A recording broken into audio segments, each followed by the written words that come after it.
It's green. Your balloon was green. What kind you And Adam's is purple. Yep, I'm purple. Where's Adam? That was beyond anything I could even process right now. Thank you, all of you, to our four adult offspring. They told us some years ago that they were no longer our children. So we've been trying to come up with other labels like progeny. But they certainly are not children to come up with something like this. And the thought, I want that. it's not as if they don't have their own full lives. Wow. Take me a while to digest that one. What do you want? Wow. Okay. What kind yours? We decided not to renew our vows specifically that we couldn't remember them in the first place.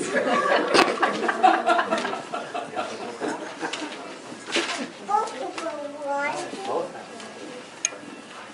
I made 2 copies in case I lost them. Put them together. Same Put place. them together. Jerry, kickoff's in 40 minutes. Mom, I got it on tape. Okay. He's DVRing it. It's cool. Yeah. It's all good. 50 years ago this morning, at about this time, I sauntered into the Chateau Garage, a sort of naively blissful lad of 27, on my way to get married to you. Looking back, I had really no idea of what getting married meant, except for the obvious, although I thought I did. I was excited about my life change that was about to happen, anxious to make it happen, leaving Steve Grazer and John Scherf behind and starting my life with Janet Perlmutter. To be honest, I really didn't think a lot about what would be happening after that day. Married was the next stage of life, or so I was told. I strongly felt I wanted to attain that status. Even then, you were the only one I had ever met I wanted to be my life partner. I trusted that inner impulse. From the time of our first or second date, somewhere, I can't remember which of the two, there was no issue in my mind that you were the one. That fueled the energy and emotion that was expended to get us to the Chateau Garage. What could I have known about marriage? Particularly known about marriage to a young woman.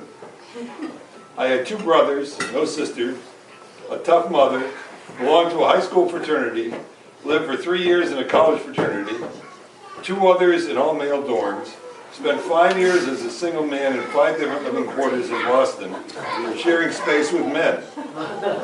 Had marriage to a man been a reality for me, I was kidding.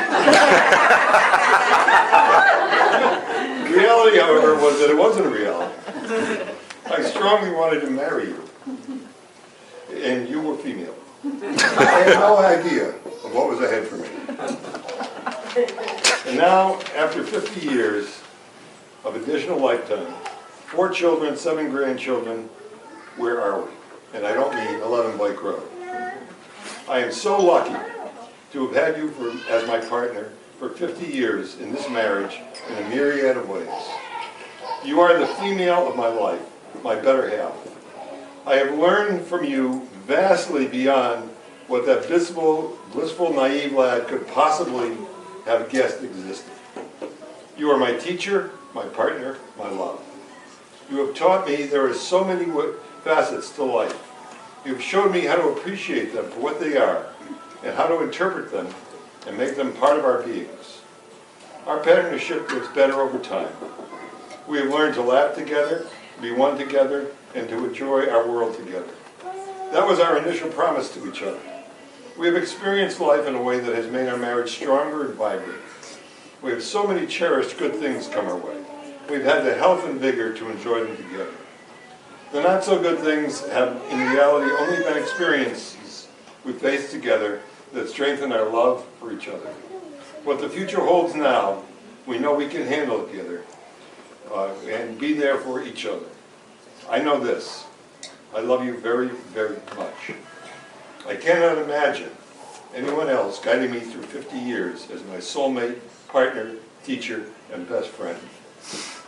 That naive 27-year-old lad had a little smirk on his face, then and now. I think he really knew something. How could these 50 years have turned out any better?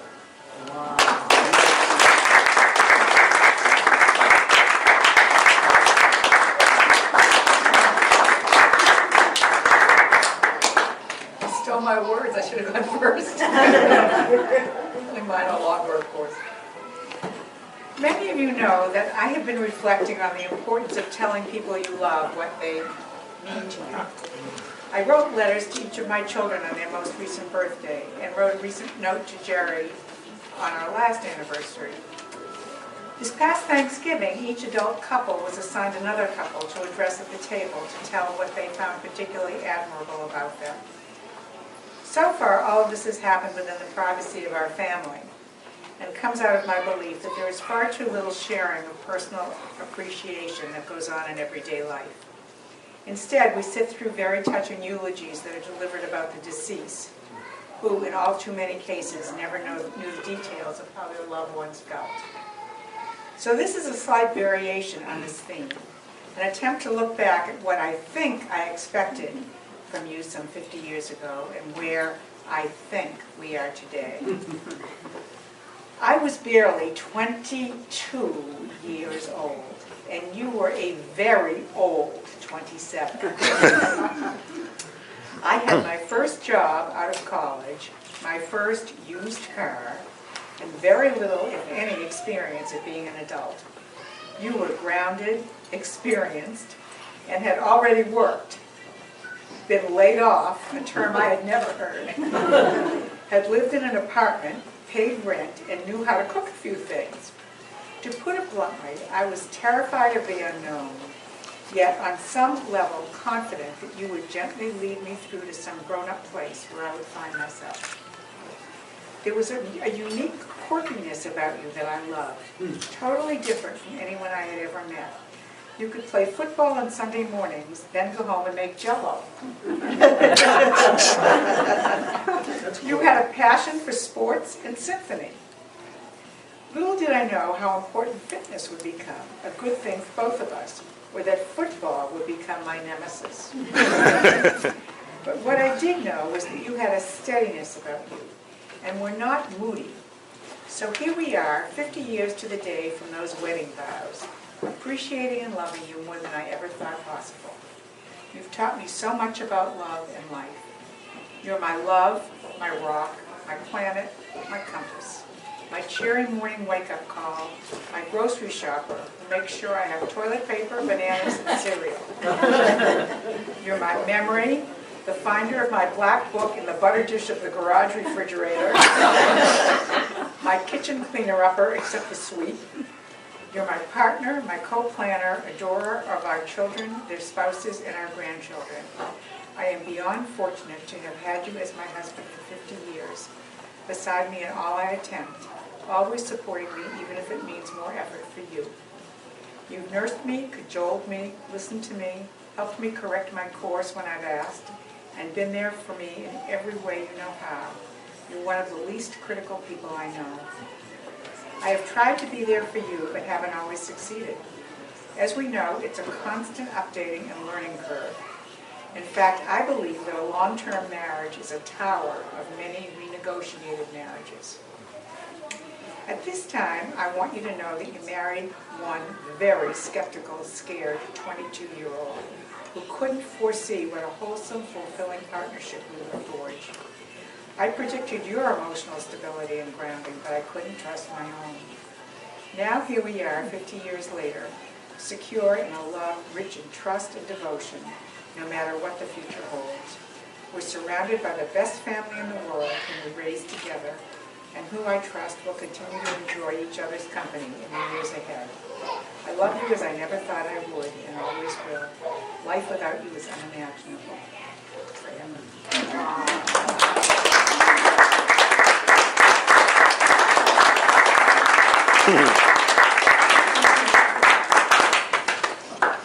Yeah, you can say something. I'm really glad everybody came We here. are so happy. happy to share this with all of you. It just, there aren't many more words I can say.